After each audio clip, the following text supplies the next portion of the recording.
I opened the door to my house and saw my worst nightmare sitting at the dinner table, laughing with my parents like she belonged there. My stomach dropped. She had her hair in that same high ponytail she used to whip across my face in gym class, and now, apparently, she lived here. Nobody warned me. Not a single call, not a text, not even a hallway whisper. Just boom, surprise. Your middle school bully is your new roommate. I'm 17. My name's Claire. My little sister Olivia is 15. And if there's one thing you need to know about Olivia, it's this. She always gets what she wants. Always. She's the golden child.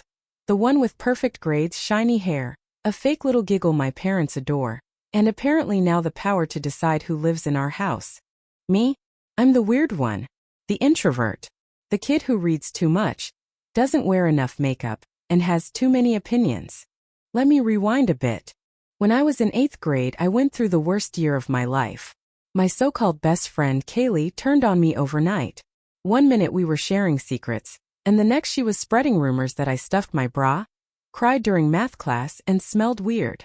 She got a whole group of girls to join in. They tripped me in the halls. They locked me in a supply closet once during lunch. They laughed when I spoke in class, mimicked the way I walked. My parents? They told me to toughen up and kill them with kindness. Kaylee eventually moved away at the end of that year. I cried from relief the day I found out. And now, almost 2 years later, she's back. In my house, eating my mom's lasagna like nothing ever happened. Apparently, her parents are going through a messy divorce and had to move away for work. Kaylee didn't want to leave her school. So, naturally, Olivia suggested she stay with us. And my parents said yes, without telling me. First, I tried to stay calm. Maybe she changed. Maybe this wouldn't be a big deal. But the very first thing Kaylee said to me when I walked in, "Oh my God, Claire. Wow. You still look like a haunted librarian." She laughed. Olivia laughed. My mom smiled. I stood frozen. All the air left my lungs. When I finally spoke quietly because I didn't want to scream, I asked my mom what was going on. She acted surprised. "Oh honey, we figured you wouldn't mind. Kaylee and Olivia are such good friends now. It'll be fun, like a sleepover every night." Fun? For who? Certainly not me. For the next week, it was like living in a personal hell curated by the teenage devil herself.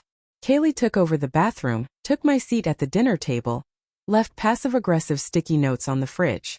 One day, I came home from school and found her in my room. My room. She said Olivia told her she could borrow a hoodie. I told my parents. They brushed it off. "Don't be so territorial," my dad said. "Try sharing for once." The twist came when I found the note, folded neatly and hidden in my calculus textbook. Not mine, Olivia's.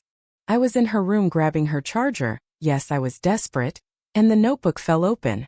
Inside was a message from Kaylee. It said, "Can't believe they actually bought it. Living here is going to be hilarious. Let's see how long until Claire totally snaps." There was a little doodle of me crying. I stared at the page for what felt like years. Then I took a picture. That night I confronted Olivia. Quietly. Just us. I asked her how she could do this. Why she would let someone who tormented me live in my room, eat at my table, and mock me under the same roof. She didn't even deny it. "She's not like that anymore," Olivia said. "Besides, she was only mean to you because you're like dramatic about everything. She's funny. She makes things fun around here. You're always so tense." Tense. Right.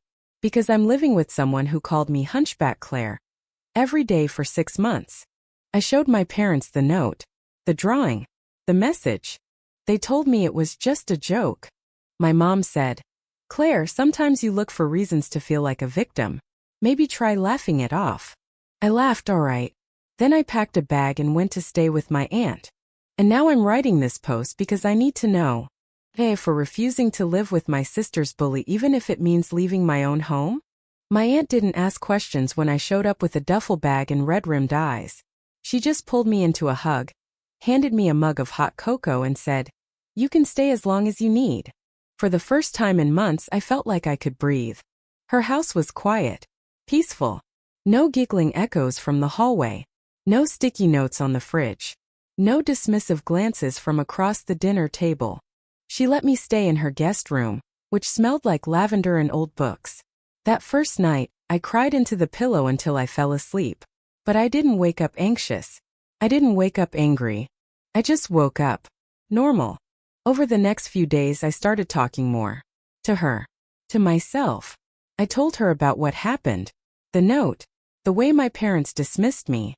How Olivia twisted everything. And how Kaylee still saw me as a punchline. My aunt didn't interrupt. She listened with a kind of quiet fury I hadn't expected. And then she asked a question that changed everything. What if they actually do know how much it hurt you and they just don't care? It hit me like a slap. I had spent so long trying to make them understand what it felt like to be constantly belittled, ignored, and humiliated. But maybe they already knew. Maybe they just didn't think it mattered. Not as much as Olivia's happiness did. Because in that house, Olivia's wants always came first. I spent 2 weeks at my aunt's. In that time nobody came to check on me. No calls from my parents. No apology texts from Olivia. Kaylee, not even a fake miss you. But on the 10th day something strange happened. My dad texted. You've made your point. Come home and let's talk. My point? I didn't respond. Instead I showed the text to my aunt. She shook her head. That's not an invitation. That's a manipulation. You're not a chess piece. You don't owe them anything. So I stayed. By the end of that 3rd week, the guilt started to set in, not guilt for leaving, but guilt for how long I let them gaslight me into thinking I was overreacting. Because the longer I was away, the clearer everything became. And then came the real twist. My cousin Mia, who goes to the same school as Olivia and Kaylee, called me up with gossip. She was giggling, breathless. You're not gonna believe this, she said. Your sister and Kaylee? They had a huge fight in the cafeteria. I blinked. About what? Mia lowered her voice like someone might be listening through the phone. Kaylee told some of the cheerleaders that Olivia wears butt pads. Olivia overheard. She lost it. Like threw her tray, kind of lost it. I sat there stunned. But wait, Mia said, barely able to contain her laughter. It gets better. Kaylee apparently called Olivia, get this, just a backup friend, and told her she was using her to get out of her parents' custody mess. Silence. Then, and your mom came to school to yell at the principal. It was a whole scene. I didn't know whether to laugh or scream. The irony of it all. The golden child finally got a taste of betrayal from her bestie. I didn't feel triumphant. I felt tired. Later that night I got another message. From Olivia. No, hey. No, I'm sorry. Just, are you happy now? I almost threw the phone across the room. But instead I replied. I was never trying to win. I just wanted peace. You wanted entertainment. Don't blame me because you played with fire and got burned. She didn't answer. A few days later my mom called. I didn't pick up. She left a voicemail.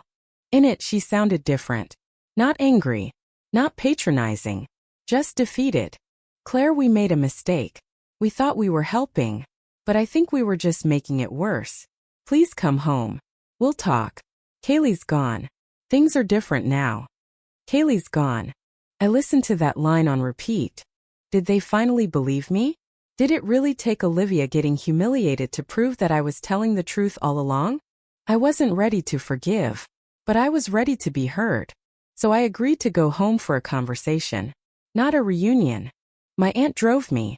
She held my hand on the way and whispered, "You say what you need to say.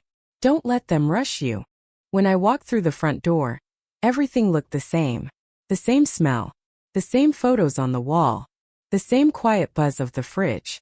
But the energy was different. Olivia didn't come out of her room. My dad looked like he hadn't slept. My mom had that overly polite smile she wore when she was trying to fake calm. We sat in the living room. My mom started to speak, but I raised my hand. I'll go first. And I told them everything. Every detail they'd ignored.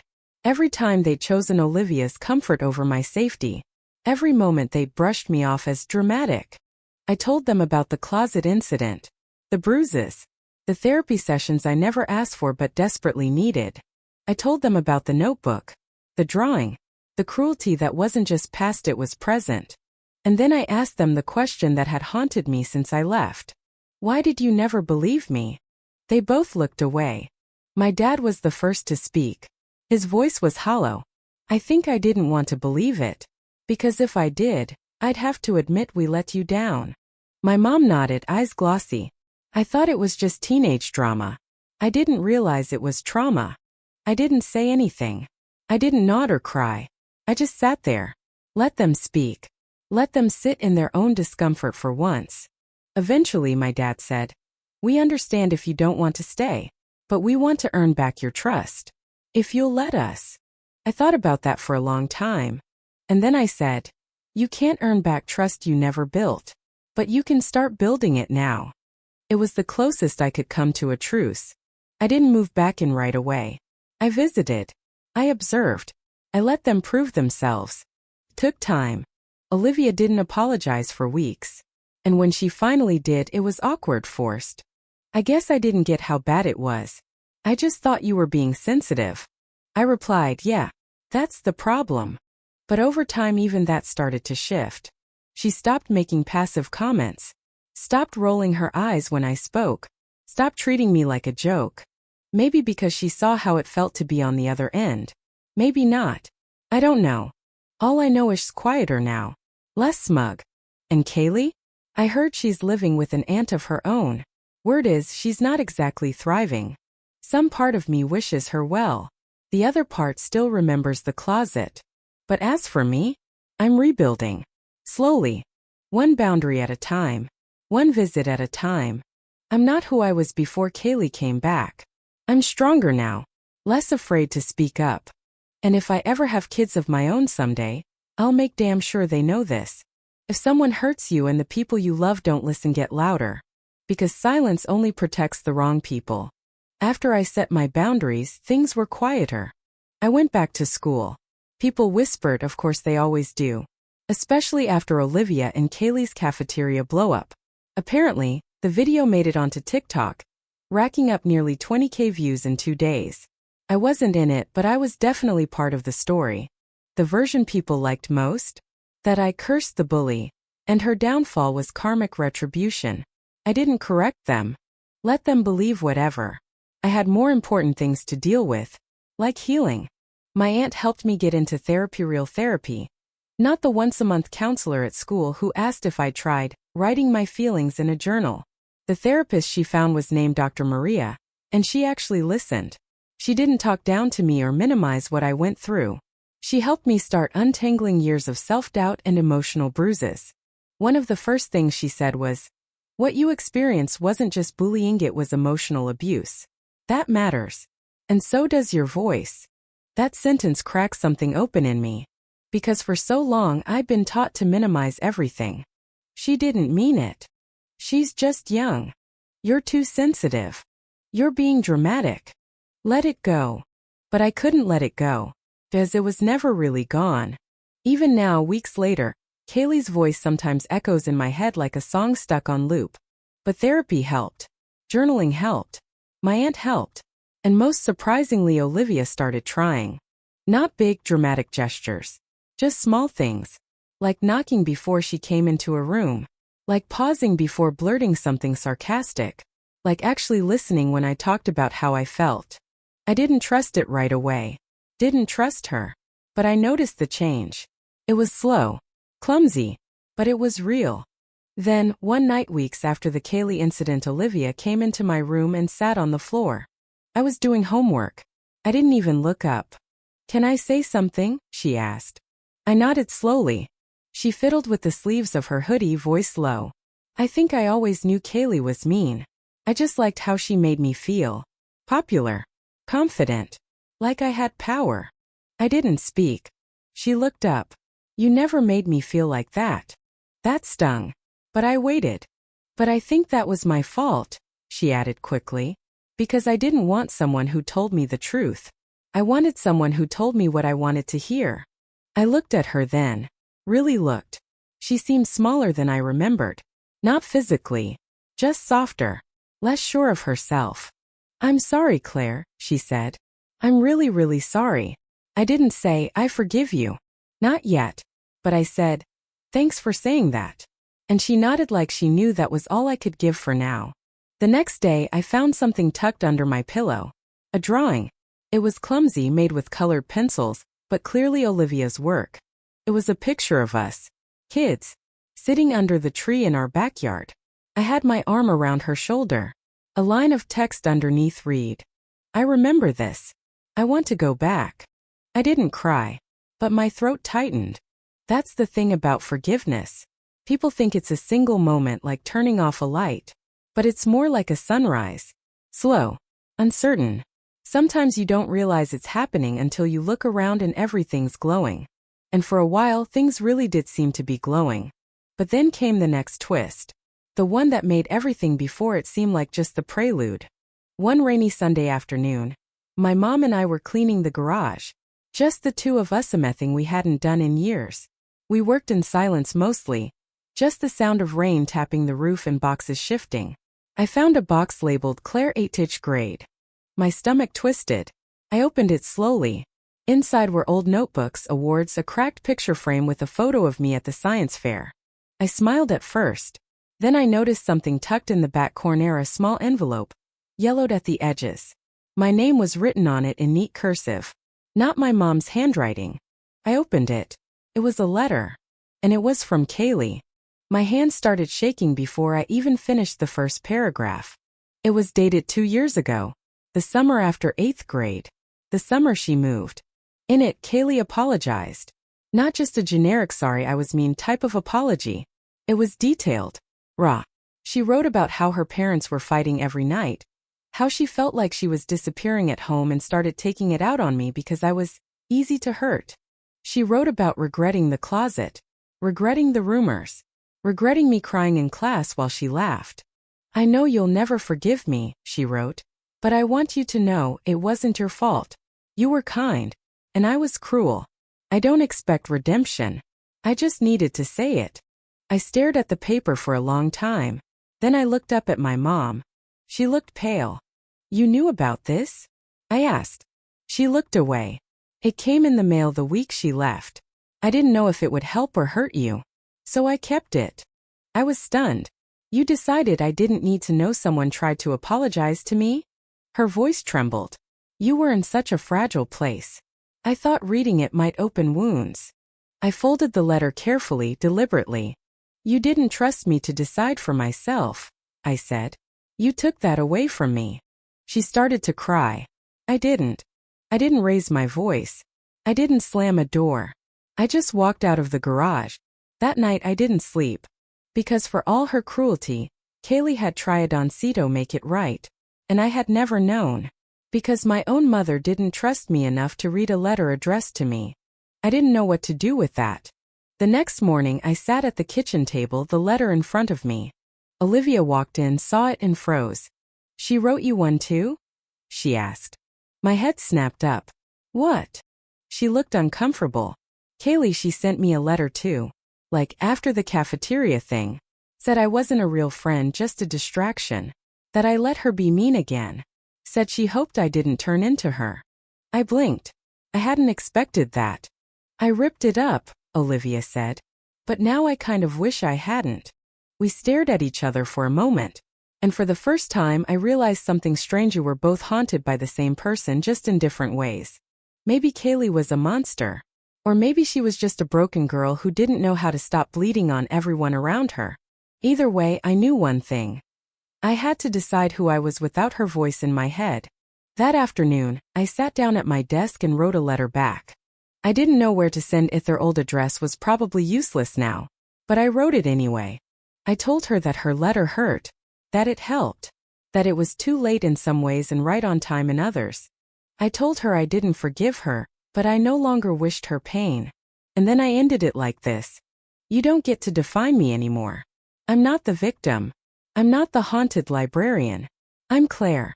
And I'm done carrying you around like a shadow." I folded the letter, sealed it, and placed it in a drawer. Not to send. To remember. Because healing isn't always about closure. Sometimes it's about reclaiming your own ending. Weeks passed. Fall crept in with its cool evenings and amber leaves. At school, things slowly returned to a kind of normal, not the old normal, but a version of it that didn't make my chest ache when I walked into the building. I wasn't invisible anymore, but I wasn't popular either. And for once I didn't care. The people who used to whisper about me now looked the other way. Some even smiled. A few apologized in quiet, embarrassed tones. I didn't always respond. Not because I was holding grudges, because I was protecting peace. One afternoon after class, I was at my locker when a girl I didn't know well, Emily, stopped by. "You're Claire, right?" she asked. I nodded. She looked nervous. "I just wanted to say thank you for what you posted online. About bullies. About not being believed." I blinked. "What post?" She pulled out her phone and showed me. Someone had screenshot my AITA post. The one I wrote the night I left for my aunt's. It had gone viral, over 70,000 upvotes now. Someone even added a thread of updates, quoting parts of the story. My jaw dropped. "I read it," Emily said, voice quieter now. "And I showed it to my mom. Because something similar happened to me. Not exactly, but close. And it helped." She smiled, soft and sincere. "You helped." And just like that, I felt something I hadn't felt in a long time. Purpose. It wasn't about revenge or vindication. It was about impact. Truth. The possibility that my stormy voice could matter beyond just my pain. That night I reread the thread online. Hundreds of comments. Some angry. Some shocked. Some heartbreakingly familiar. "This is why I don't talk to my family anymore. My sister did the same thing, and I was the problem for speaking up. I hope you never let them silence you again." I cried reading them. Not out of sadness. Out of relief. Connection. The realization that what I thought was my burden was, in truth, so widely shared it could fill a stadium. People believed me. Even strangers. One comment stood out, though. It said, "I hope the golden child reads this and learns something."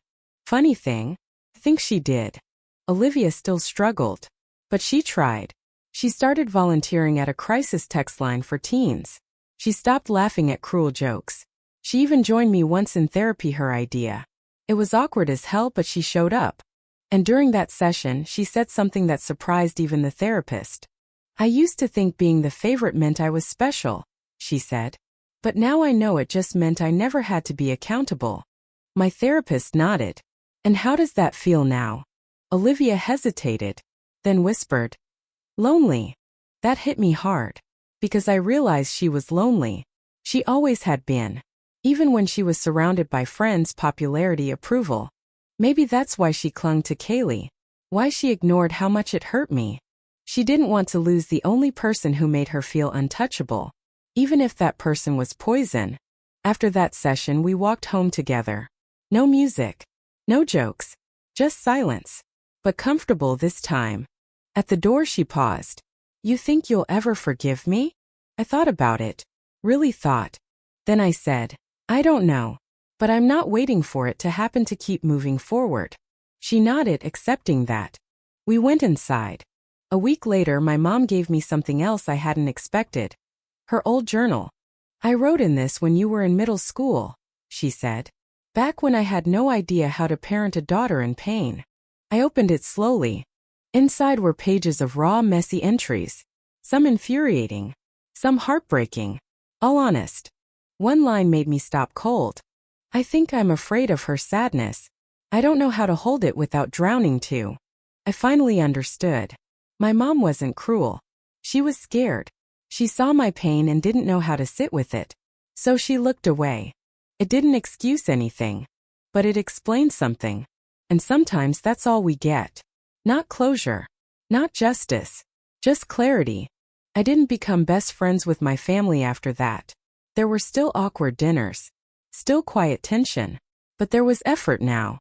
There was space. There was truth. We started over. Slowly. The school year rolled on. I focused on my writing, submitted essays to competitions, even won one about surviving emotional abuse. My teacher read it aloud in class. I watched Olivia wipe away a tear in the back row. She didn't try to hide it. And then came spring. One bright afternoon, I got a letter in the mail. No return address. Inside a short note. "I read your post. I didn't know it would go that far. But I guess that's what truth does, it travels. I don't expect anything. Just wanted you to know. I'm in therapy too now. I'm trying. I hope someday we both stop hearing each other's voices in our heads. I hope your voice is louder now. K. I sat on the porch for a long time after that. The wind stirred the edge of the paper. I didn't cry this time. I just breathed. Because I knew. I wasn't haunted anymore. Not by her. Not by my family's silence. Not by the girl I used to be curled up in a supply closet, praying someone would see her. I saw her now. And I saved her. Not with revenge. With voice. With truth. With survival.